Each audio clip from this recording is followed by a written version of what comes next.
वयमेव भुक्ता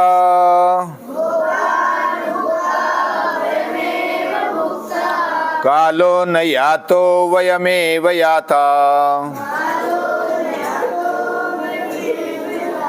तपो न तप्तं वयमेव तप्ता तृष्णा न जीर्णा वयमेव जीर्णा तृष्णा न जीर्णा वयमेव जीर्णा।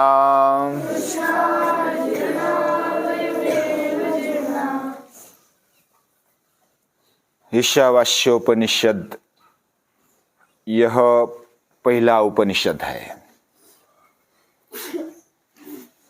इसको प्रथम दर्जा भी देते हैं, यानी श्रेष्ठ ऐसा उपनिषद ईशावास्योपनिषद माना जाता है।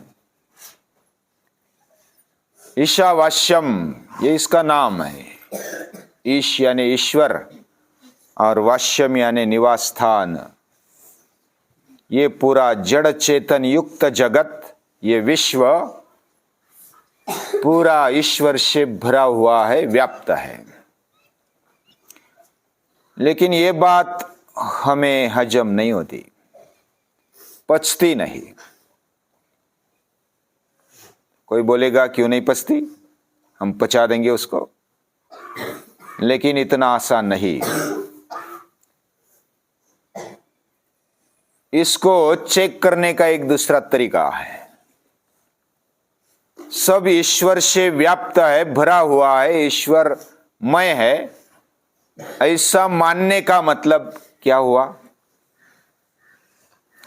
ये रुमाल भी ईश्वरमय है, मेरा शरीर, वस्तु, पदार्थ, विषय, विकार सभी ईश्वर से व्याप्त है, भरे हुए है, या तो ईश्वरमय है। उसका निमित्त और उपादान कारण भी ईश्वर ही है। फिर हमें ऐसा क्यों लगता है कि वस्तु आने पर ही हमें सुख मिलेगा, कुछ खाने पर ही हमें तृप्ति होगी, पानी पीने पर ही हमें प्यास बुझ जाएगी? तो ऐसे वस्तु का, पदार्थ का, विषय का या तो व्यक्ति का आकर्षण हमें लगता है, और वही मिलने पर हमारा आनंद है, सुख है, ऐसा लगता है। अपने आप में थोड़ा परीक्षण करो तो पता चलेगा कि हम वस्तु में ही अब तक अटके हुए हैं। यानी वस्तु मिलेगी, कोई पदार्थ मिलेगा, कोई विषय मिलेगा, कोई व्यक्ति मिलेगा तो हमें आनंद होगा, सुख मिलेगा, अन्यथा नहीं मिल सकता। यानी वस्तु में आनंद है, वस्तु में सुख है, वस्तु में मजा है, पदार्थ में मजा है, ऐसा लगता है। तो अगर ईशावास्यम है, यानी कि भगवान का रूप है, तो वस्तु का आकर्षण हमें क्यों लगता है? यह महत्वपूर्ण सवाल है। और ये जब तक ऐसा लगता है तब तक ऐसा समझना चाहिए कि ईश्वर से व्याप्त ये दुनिया है, ईश्वर का निवास स्थान है, ईश्वरमय है। ये सब हमारे समझ में नहीं आया। और यही उपनिषद माता हमें सिखाना चाहती है। क्या सिखाना चाहती है?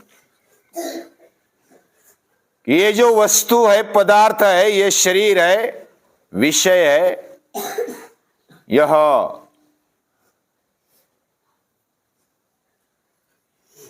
ये ईश्वर का रूप है, और उसको वही समझकर, यानी ईशावास्यमिदं सर्वं यत्किंच जगत्यां जगत, और ऐसा समझने के लिए तेन त्यक्तेन भुंजीताः। एक बार विषय आ गया तो विषय भोगने वाला भी आ गया, वस्तु आ गई तो उसका उपयोग करने वाला भी आ गया, पदार्थ आ गया तो उसको खाने वाला भोगने वाला भी आ गया। यानी हम द्वैत मानते हैं। जब तक हम वस्तु को मानते हैं, पदार्थ को मानते हैं, विषय को मानते हैं, इसका मतलब हम इस दुनिया में दो बातें हैं, एक तो जड़ है और दूसरा चेतन है। मतलब हम दो बातें मानते हैं तो पूरा ईश्वरमय है ऐसा नहीं मानते। इसका सीधा साधा अर्थ वही होता है। और इसलिए हम ईशावास्यम, ये ईश्वर का निवास स्थान है, ये नहीं मानते। हमारी बुद्धि में नहीं उतरता, पचता नहीं।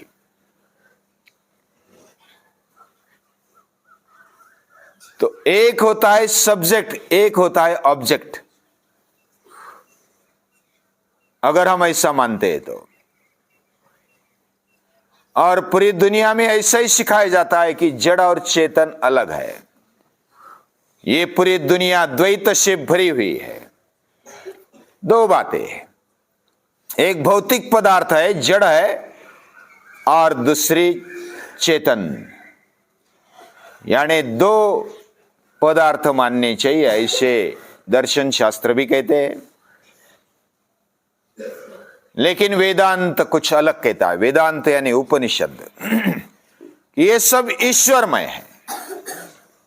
हमें वस्तु में आनंद लगता है, वस्तु में सुख लगता है, इसका मतलब वस्तु अलग है, मैं अलग हूं। जब एक मानने लगे तो ये हमें पचता ही नहीं है, तो कैसा समझेगा?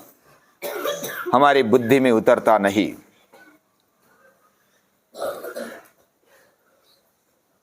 तो बिना वस्तु के क्या हम रह सकते हैं? क्या हमें आनंद मिलता है? हम भोग भोगते हैं तो हमें लगता है कि सुख मिल गया। भोगा न भुक्ता वयमेव भुक्ता, यानी भोग हम भोगते हैं ऐसा लगता है। हम जो भी वस्तु है, पदार्थ है, व्यक्ति, उसको भोगते हैं ऐसा हम मानते हैं। लेकिन ऐसा न होते हुए भोग हमें भोगते हैं। हम भोग को नहीं भोगते, भोग हमें भोग लेते। हम जीर्ण बन जाते हैं, हम रोगी बन जाते हैं, हम भोगी बन जाते हैं, हम बूढ़े बन जाते हैं। यानी भोग भोगते भोगते भोग बूढ़े नहीं बनते, हम बूढ़े बन जाते हैं। भोग जीर्ण नहीं होते। तृष्णा न जीर्णा वयमेव जीर्णा, प्यास कभी जीर्ण या तो बूढ़ी नहीं होती, हम बूढ़े बन जाते हैं। हमें ऐसा लगता है कि हम बड़े हो गए, हमने काल पर विजय पा लिया, हम 50 साल के 60 साल के हो गए, वर्धापन दिन मनाते। लेकिन हम बड़े नहीं हो गए, हम छोटे हो गए। काल के आगे तो बस अभी खत्म होने के लिए थोड़े दिन रह गए। कालों ने या तो वयमेव आता, काल जाता नहीं, हम जाते। काल हमें धकेलता है। तपो न तप्तम वयमेव तप्ता, हम ऐसा बोलते हैं कि हम तप कर रहे, हम मेहनत कर रहे, लेकिन तप हमें तपाता है, तप कभी तपता नहीं। यानी जो भी वस्तु है, पदार्थ है, या तो शरीर है, वह हम जब भोगते हैं उसका आनंद लेते हैं ऐसा लगता है, लेकिन वही जीर्ण हो जाते, वही रोगी बन जाते, वही विकारी बन जाते हैं, खराब हो जाते हैं। यानी वस्तु में आनंद है क्या? तो उपनिषद माता यही कहना चाहती है, वस्तु में आनंद नहीं, पदार्थ में आनंद नहीं, व्यक्ति में आनंद नहीं। आनंद किधर है? सुख किधर है? तो वह अंदर ही है। उसको आत्म सुख बोला जाता है, आत्मनिष्ठ आनंद बोला जाता है। जैसे बिना वस्तु के हम आनंद ले सकते हैं, हम गाढ़ी निद्रा में गए। गाढ़ी निद्रा में हमें समझ में नहीं आता कि हम आनंद में हैं, लेकिन उठने के बाद पता चलता है कि अरे वाह, बहुत आनंद आ गया, बहुत गाढ़ी नींद आ गई, ऊर्जा से भर गए। तो ऊर्जा से भी भरते हैं और आनंद भी आता है, लेकिन उस समय समझ में नहीं आता, इसी गाढ़ी निद्रा होती है। तो गाढ़ी निद्रा में आनंद आता है और वो बहुत ही अच्छा आनंद है क्या नहीं है? सभी को आता है ना? निद्रा में आनंद आता है त्यागराज? गाढ़ी निद्रा में आनंद आता है? आता है ना? कब समझ में आता है? लेकिन निद्रा में समझ में नहीं आता, जब जागने पर समझ में आता, अरे मैं तो बहुत अच्छा सोया, बहुत आनंद आ गया, लगता है ना? लेकिन ये अज्ञान के कारण होता है। अज्ञान से या तो ज्ञान विरहित स्थिति में ऐसी अवस्था आ गई, और जो आत्म सुख वाली स्थिति है ना, वो ज्ञान से सहित है। यानी ज्ञान युक्त स्थिति ये समाधि स्थिति मानी जाती है, और वो आत्म सुख ये वस्तुनिष्ठ नहीं होता। इसके लिए कोई वस्तु की जरूरत नहीं। निद्रा में कोई वस्तु थी, निद्रा में कोई पदार्थ था, निद्रा में हम क्या है वो भी मालूम नहीं था, हम किधर है, पाठशाला में या घर पे, वो भी मालूम नहीं था। यानी हमें जगह का पता नहीं, हमें वस्तु का पता नहीं, हमें पदार्थ का पता नहीं, कोई बिल्कुल नहीं, फिर भी आनंद है, और वो वस्तुनिष्ठ आनंद नहीं है। लेकिन वो निद्रा का, गाढ़ी निद्रा का आनंद है, और वो अज्ञान से आया है। लेकिन ज्ञान से युक्त होकर के भी जो आनंद आता है वो आत्मनिष्ठ आनंद कहा जाता है। और इसलिए शिवोहम शिवोहम पूर्ण स्वरूपोहम चिदानंद रूप शिवोहम शिवोहम, हम आनंद रूप है, हम सत्य रूप है, हम चैतन्य रूप है, मैं चैतन्य रूप हो। इसलिए श्रीमदाद्य शंकराचार्य वो बोलते हैं चिदानंद रूप शिवोहम शिवम। सुबह की जो प्रार्थना हम करते हैं उसमें मैं आनंद रूप हूं, वस्तु में आनंद नहीं, पदार्थों में आनंद नहीं। फिर पदार्थों में आनंद होता, वस्तु में आनंद होता, तो जब बीमार पड़ जाते हैं तो पेड़ा अच्छा लगता है, पेड़ा भी खाने की इच्छा नहीं होती, कुछ भी दे दो फिर भी खाने की इच्छा नहीं होती। तो पेड़े में आनंद है तो फिर बीमारी में भी आनंद लगना चाहिए ना, नहीं लगता। पदार्थ में आनंद है, लेकिन हम तृप्त हो गए उसके बाद आनंद नहीं आता। यानी तृप्ति अंदर है, आनंद अंदर है, उसको आत्म सुख बोलते हैं। और इसलिए उपनिषद माता क्या कहती है? तेन त्यक्तेन भुंजिता। यानी उसके लिए यह समझ में आना चाहिए कि ये ईश्वरमय है, ये फाउंडेशनल है। यानी पूरा जगत, यत्किंच जगत्यान जगत, पूरा जड़ चेतन युक्त जो भी विश्व दिखता है, दुनिया दिखती है, वह कैसी है? ईश्वरमय है, भगवान से भरी हुई है। ये मानना, और वह आनंदमय है। ईश्वर ये आनंद का रूप है, चैतन्य का रूप है, सत्य का रूप है, और मैं भी उसका अंश हूं, तो मैं भी आनंदमय हो गया, मैं सत्य रूप हो गया, मैं चैतन्य रूप हो गया। सच्चिदानंद रूप, ये हमारा सच्चा रूप है, ये विश्व का सच्चा रूप है। ऐसा जब तक नहीं मानेंगे तब तक हमें आत्म सुख नहीं मिल सकता, उसी में आनंद है। कितने भी आज तक समझो बिल गेट्स सबसे श्रीमंत ऐसा व्यक्ति है,